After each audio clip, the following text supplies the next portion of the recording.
Our next speaker is Her Excellency Ms. Elaine Ayota, Ambassador Permanent Delegate of Canada to UNESCO. Your Excellency, you have the floor.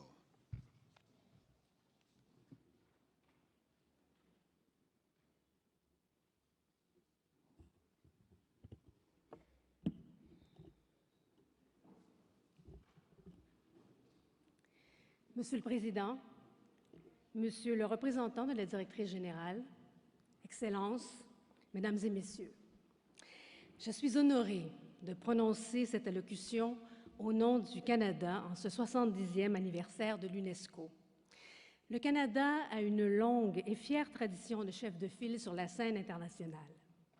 Nous avons joué un rôle constructif dans la création de l'UNESCO avant, pendant et après la conférence de Londres. Notre nouveau Premier ministre, Justin Trudeau, compte affirmer haut et fort que le Canada renforcera ce rôle actif et constructif dans le système onusien et d'autres organisations multilatérales. Que ce soit la lutte contre les changements climatiques, la lutte contre l'extrémisme violent, la lutte contre la pauvreté, la lutte contre les inégalités basées sur le genre, un multilatéralisme efficace inscrit à l'enseigne du dialogue des cultures n'a jamais été aussi urgent. En éducation, l'UNESCO doit servir de plateforme entre les différents partenaires et ordres de gouvernement compétents en la matière et favoriser le développement d'indicateurs, la collecte de données et le suivi de la mise en œuvre de l'objectif du développement durable 4. Le Canada retient l'importance de l'Institut de statistique de l'UNESCO, dont le siège est chez nous, à Montréal, et appuie fièrement la préparation du rapport mondial de suivi de l'éducation pour tous.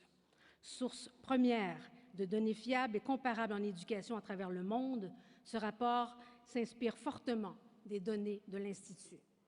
Il y a beaucoup à faire pour soutenir les plus pauvres et les plus vulnérables, particulièrement ceux affligés par les conflits armés ou en situation d'urgence.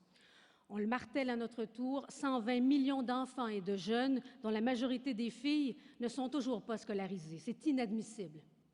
Nous devons trouver les moyens pour que tous les enfants et les jeunes aient accès à une éducation de qualité dans un environnement sécuritaire et s'assurer qu'ils apprennent et développent les compétences leur permettant de contribuer à la communauté de destinée qu'a évoqué M. Hauping. Je suis donc heureuse d'annoncer que l'UNESCO et notre Commission nationale organiseront à Ottawa en 2017, année célébrant le 150e anniversaire du Canada, le Forum d'évaluation du programme d'action globale pour l'éducation au développement durable et le 3e Forum sur l'éducation à la citoyenneté mondiale. L'UNESCO et la Commission canadienne uniront à nouveau leurs efforts afin de positionner l'inclusion, la diversité et l'élimination de toute forme de discrimination comme vecteur d'un développement urbain durable et équitable lors d'Habitat 3. L'UNESCO contribuera aux objectifs du développement durable en s'assurant que ses programmes ciblent l'égalité des genres et l'autonomie de toutes les femmes et les filles et en veillant à ce que ces indicateurs y soient sensibles. L'UNESCO doit sans relâche promouvoir la liberté d'expression, l'accès du public à l'information, les données ouvertes et le respect des libertés fondamentales. La sécurité des journalistes est cruciale. Tout aussi essentiel est la promotion d'un Internet accessible et libre d'entraves, s'appuyant sur les droits de la personne et un modèle de gouvernance multipartenaire. Monsieur le Président, la mise en œuvre de la Convention sur la protection et la promotion de la diversité des expressions culturelles, notamment à l'ère du numérique, est également une priorité pour le Canada et pour le Québec, qui, depuis 9 ans, joue un rôle actif au sein de notre délégation auprès de l'UNESCO.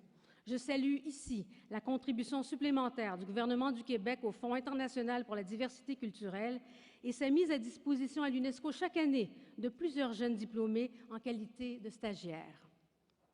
S'inspirant des conclusions du Forum des jeunes, l'UNESCO doit donner vie à son cadre d'action intégré « Engager la jeunesse pour une paix durable » qui souligne l'importance des interventions intersectorielles.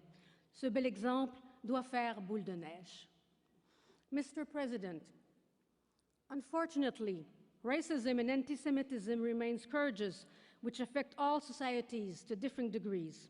This year, Canada supported the International Day of Commemoration in memory of the victims of the Holocaust and co-funded a follow-up seminar to help countries integrate Holocaust education into their educational curricula.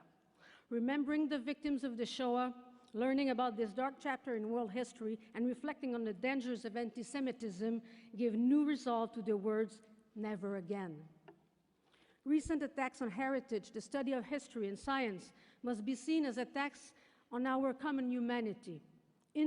Intentional destructions, notably in the ancient city of Palmyra, and the murder of its former curator, are truly unspeakable acts.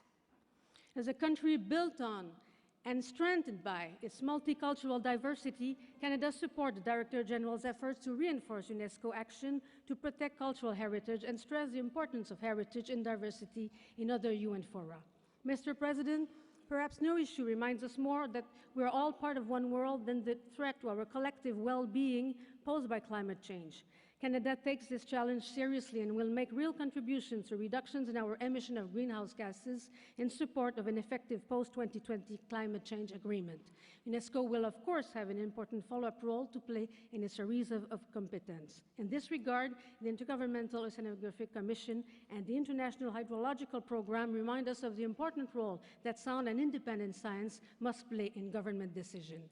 One critical question we still face is how to finance the 2030 agenda. Canada therefore welcomes a structured financing dialogue with UNESCO. A key objective must be further progress in implementing results-based budgeting and in demonstrating results. Mr. President,